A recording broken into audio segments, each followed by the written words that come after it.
At the edge of the Sahara Desert, in a region where the horizon disappears into a shimmering white haze of lethal radiation, lies a city that defies the most basic rules of urban design. The desert here is not a place of soft dunes and rolling sands. It is a harsh, rocky plateau, where the sun feels like a physical hammer striking the earth. The temperature regularly hits a staggering 50 degrees Celsius, or 122 degrees Fahrenheit, creating an environment where a human being without shade can reach a state of fatal hypothermia in less than an hour. To the untrained eye, Ghadames looks like a solid block of white stone, a monolithic fortress emerging from the dust. But inside, it is a masterclass in thermal engineering. This is not achieved through high-tech machinery or electrical power. It is achieved through a radical architectural philosophy that treats an entire city as a single, living organism designed to hide from the sun. This is the story of the Pearl of the Sahara, and how its builders engineered a way to live in the furnace of the world by moving their streets underground. The fundamental engineering paradox of Ghadames is that it is a city without exterior streets. In almost every other civilization on Earth, from ancient Rome to modern Tokyo, streets are designed to be open to the sky to allow for light, transportation, and the movement of goods. But in the Sahara, an open street is a thermal trap. A street exposed to the 50-degree sun absorbs massive amounts of solar energy, heating the ground and the walls of the houses until the entire urban area becomes an oven. The builders of Ghadames realized that the only way to survive was to eliminate the sun's access to the public space entirely. They built their houses so close together that they eventually merged, creating a continuous, structural roof over the city's thoroughfares. These are not basements or caves carved into the earth. They are ground-level streets that have been intentionally turned into a network of shaded, ventilated tunnels. It is a city that exists entirely in the shadows. When you step off the burning desert sand and into the gates of Ghadames, the temperature drop is instantaneous and overwhelming. You are leaving a world of blinding white light and entering a realm of deep, cool shadows that feel like a physical embrace.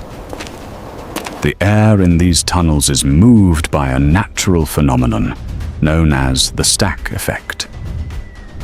Throughout the city, the builders placed small, strategically located openings in the roof structure, often at the intersections of the tunnels. These openings act as thermal chimneys. As the scorching hot air on the rooftops is blown away by the desert wind, it creates a low-pressure zone that sucks the cooler, denser air from the tunnels upward. This creates a constant, gentle draft that flushes out the stagnant heat and ensures that the residents are always breathing fresh, chilled air. It is a massive, city-wide ventilation system that has functioned for over 1,000 years without a single mechanical part or a single watt of energy. The materials used to build this labyrinth are just as critical as the layout itself. The walls are made of sun-dried mud bricks, reinforced with the trunks and fronds of local date palms.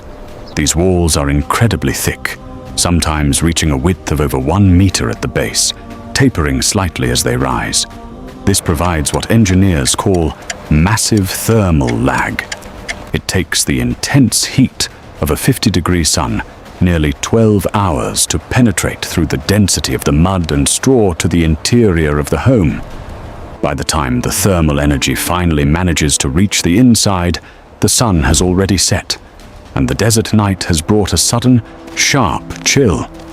The walls then begin to release that stored warmth, keeping the families comfortable during the cold nights when the temperature outside can drop to near freezing. This cycle of absorption and release is a perfect, natural battery for energy management, ensuring that the city's climate remains stable regardless of the chaos happening in the atmosphere above. But the most striking visual feature of Ghadames is its color. Every exterior surface, from the highest rooftop to the smallest ventilation vent, is coated in a thick, brilliant layer of white lime wash. This is not an aesthetic choice or a matter of tradition. It is a high-performance reflective shield. In the physics of light, white is the most efficient color for reflecting solar radiation. By coating the entire city in white, the builders ensured that over 90% of the sun's energy was bounced back into space before it could ever be absorbed by the mud walls. When you look at Ghadames from a distance, it glows with an intensity that is almost painful to the eyes. But that glow is the city's primary defense mechanism. It is a radiant barrier that keeps the core of the city at a constant, livable 17 to 20 degrees Celsius, even when the sand outside is hot enough to melt lead.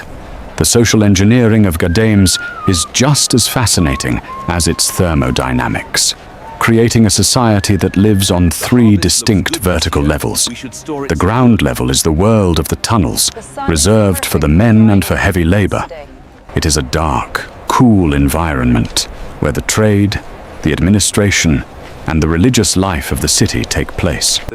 Small benches are carved into the walls of the tunnels where elders gather to discuss city affairs in the cool air. The middle level is the interior of the houses, where the families live in private, shaded rooms decorated with vibrant red and green patterns. But the third level is the most unique aspect of the city. The rooftops of Ghadames are interconnected across the entire urban area, creating a secondary city in the sky that is exclusively the domain of the women. While the men move through the cool tunnels below, the women move across the white rooftops above, navigating the city, visiting neighbors, and drying grain without ever descending to the street level. This vertical segregation allowed for a complex social life to flourish in an environment where space and shade were the most valuable commodities in existence. Water, as always in the desert, is the engine that drives the entire system. Ghadames was built around a single, powerful artesian spring known as the Ain ol-Fras. The ancient engineers created a sophisticated distribution network that moved this water through the city using gravity alone. But they didn't just use it for drinking or irrigation. The water was channeled through the dark tunnels in open troughs, where its evaporation helped to further lower the air temperature through the process of adiabatic cooling. The humidity from the water channels interacted with the dry desert air to create a localized zone of high pressure, which helped push the air through the ventilation shafts. It was a fully integrated system of water, air, and stone, working in perfect harmony to fight the sun. This was a city that utilized every scrap of its environment to create a paradise where none should exist. Maintaining this city is a task of constant, communal effort that borders on a religious ritual. Because the buildings are made of organic mud and lime, they are susceptible to erosion and decay from the rare but violent desert storms and the relentless wind. Every year, but after the rainy season, the residents must come together to reapply the lime wash and repair the mud bricks to ensure the thermal shield remains intact. This ritual of maintenance is what has kept Ghadames alive for centuries. It is a city that exists only because its people understand that their survival depends on the integrity of their engineering. If the white walls are allowed to darken with dust or the tunnels are allowed to collapse, the sun will reclaim the city in a single summer, turning the sanctuary back into a furnace. Today, Ghadames stands as a silent witness to a time when humans were not consumers of energy, but masters of it. While our modern cities are built of glass and steel, materials that are notoriously poor at managing heat and require massive amounts of power to stay habitable, Ghadames was built of the very earth it sits upon. We spend billions of dollars on electricity and carbon-heavy air conditioning to make our desert cities livable. But the ancient Libyans did it better, for longer, and with zero carbon footprint.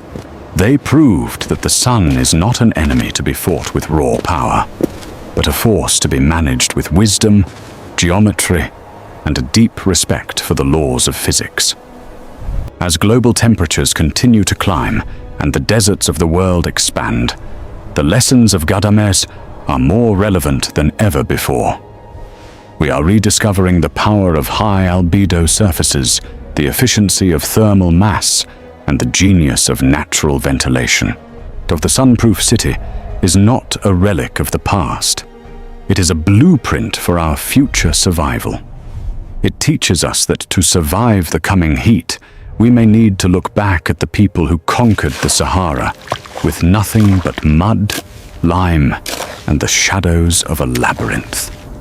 It is a reminder that human ingenuity is at its peak when we work with the elements instead of against them.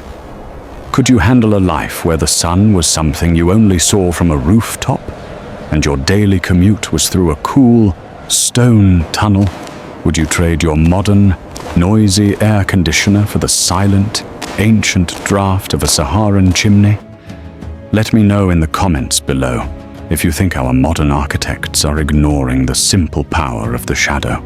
But make sure to subscribe to Survival Engineered as we continue to uncover the most extreme and impossible structures in human history. Stay curious, stay resilient, and always look for the secrets hidden in the sun.